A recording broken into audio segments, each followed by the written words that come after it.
Let me tell you something. Success doesn't reply to maybes. It replies to people who show up so ruthlessly it feels like violence. That's how you get noticed in this noisy world. All right, let's get into it. Showing up ruthlessly doesn't mean grinding yourself into dust. It means showing up with such consistency, such power, that you literally separate yourself from the herd. You become untouchable. You create momentum so unstoppable that people around you start wondering if you're even playing the same game anymore. You see, most people show up when it's easy, when it's fun, when the conditions are perfect. But the people who win, they show up when it's raining, when it's boring, when nobody's clapping for them. They show up on the days they'd rather do anything else. And that's what makes the difference. Because while the world is full of dreamers, it rewards doers. And doers are the ones who know how to show up without hesitation, without negotiation, and without waiting for permission. Lesson 1. Ruthless consistency beats talent. Talent is overrated. Consistency is undefeated. Let me explain. Talent will get you applause. Consistency will get you results. Talent might win you the first round, but consistency is what makes sure you're still standing when everyone else is tapped out. Think about it. How many times have you seen insanely gifted people in school, at work, or even in your own friend group who never did anything with their talent? They coasted on potential. But potential without consistent action rots like spoiled fruit, it goes to waste. Meanwhile, the consistent grinder, the one who just keeps showing up day after day, quietly builds something indestructible. They may not look flashy, they may not impress people right away, but 5 years down the road, they're untouchable.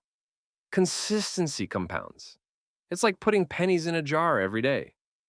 At first, it looks like nothing, but eventually, you've got a mountain of coins while everyone else is still waiting for their big break.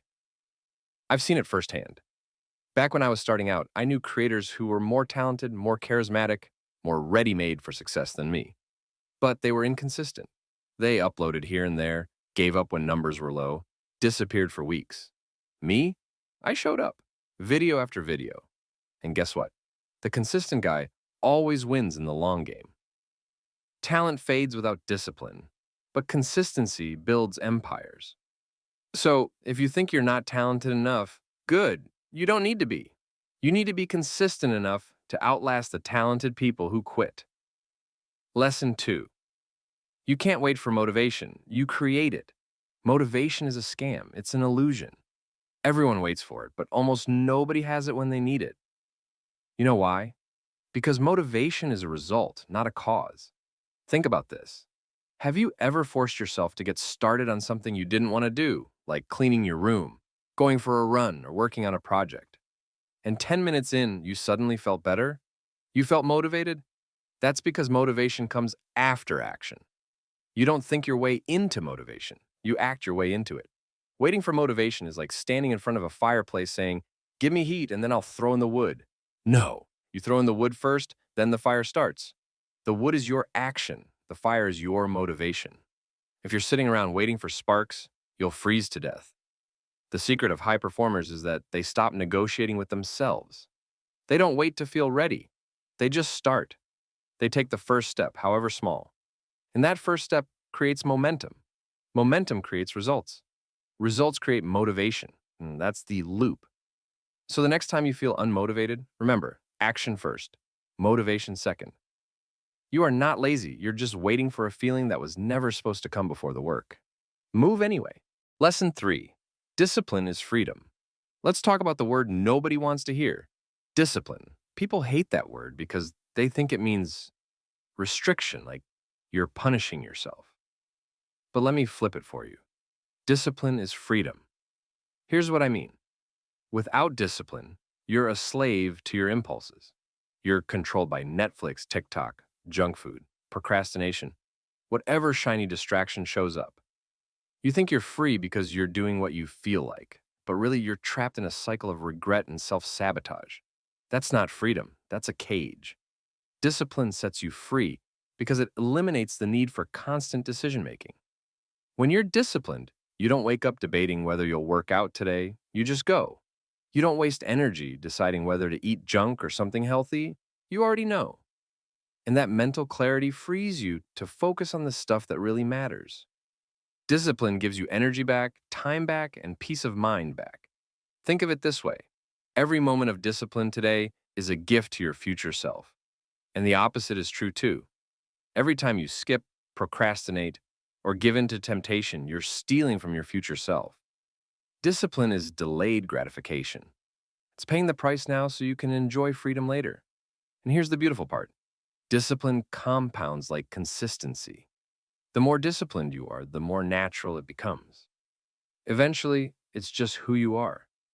And that's the highest form of freedom, living a life where you don't have to fight yourself anymore. Lesson 4. Stop being nice to your excuses. Most people treat their excuses like fragile little pets. They coddle them, feed them, nurture them, and then wonder why their excuses grow stronger every year. I'm too tired. I don't have time. I don't know where to start. Do you know what all those excuses have in common? They feel true in the moment, but they're lies. They're parasites.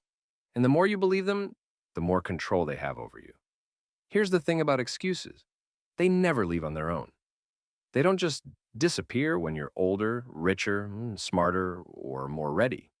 They grow with you, unless you starve them. And the only way to starve an excuse is to act in spite of it. You don't kill excuses with arguments. You kill them with action. I'm too tired? Good. Do it tired. I don't have time? Wake up earlier. I don't know where to start. Start anywhere. Every time you act despite an excuse, you weaken it. Every time you give in, you strengthen it. It's that simple. So stop being polite to your excuses. They are not your friends. They are thieves. And the longer you protect them, the more they rob you of the life you want. Lesson 5. Energy is earned, not given. Everybody wants more energy. Everyone's looking for some secret hack, some magic pill, some shortcut. But here's the truth. Energy is not handed to you. Energy is earned. You earn energy through movement. You earn it through eating right. You earn it through getting quality sleep. You earn it through showing up when you don't feel like it. Because the more you move, the more energy you generate. The more wins you stack, the more your brain floods you with dopamine. That's real energy. Not caffeine, not another nap, not another scroll through social media. Think about the times you pushed yourself into action, even when you were exhausted, and afterward, you felt alive. That's earned energy. That's proof your body and mind reward you when you take responsibility for them. And here's the kicker. When you build a lifestyle that earns energy, you stop depending on external sources. You stop saying, I need coffee to function. You start saying, I'm already fueled because I've built habits that charge me every single day. That's what makes you dangerous. That's what makes you unstoppable. Additional stories for impact. Let me give you 2 quick stories to drive this home. First, a buddy of mine decided he wanted to get into shape. He wasn't athletic, he wasn't motivated, but he made one rule. He would not miss a workout for 90 days no matter what. Rain, snow, busy schedule. Didn't matter, he showed up. 90 days later, his body looked different, sure, but more importantly, his identity changed. He no longer saw himself as a guy who hoped to get fit. He was a guy who worked out, period.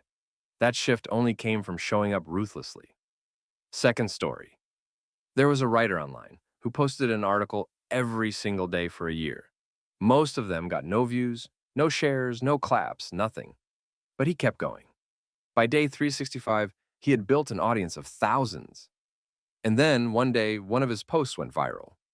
People called him lucky. But it wasn't luck. It was the result of 364 days of invisible work. He showed up until success had no choice but to notice him. Showing up ruthlessly is not about being perfect. It's not about never failing. It's about refusing to disappear. It's about becoming the person who just won't go away. When you do that, the world has to adjust to you. The algorithm notices you, your industry notices you, people notice you. You become inevitable. And inevitability feels unfair to everyone else, like you're winning with some secret weapon. But the truth is simple. Your weapon is consistency. Your armor is discipline, and your advantage is that you just don't quit. So, my friend, make the choice today. Don't just dabble. Don't just try. Learn to show up so ruthlessly it feels like violence. Do it until it becomes part of who you are. And when people ask how you did it, you'll smile. and know the truth. You just kept showing up when they didn't. Now, here's my challenge for you. Before you click away, comment below the one thing you've been avoiding. The thing you keep saying, I'll start tomorrow. Put it out there. Write it down. Because when you declare it, it becomes real. And when it's real, you're accountable. That's your first step. And once you take that step, all that's left is to keep showing up. Every damn day. Until success has no choice but to hand you the life you want.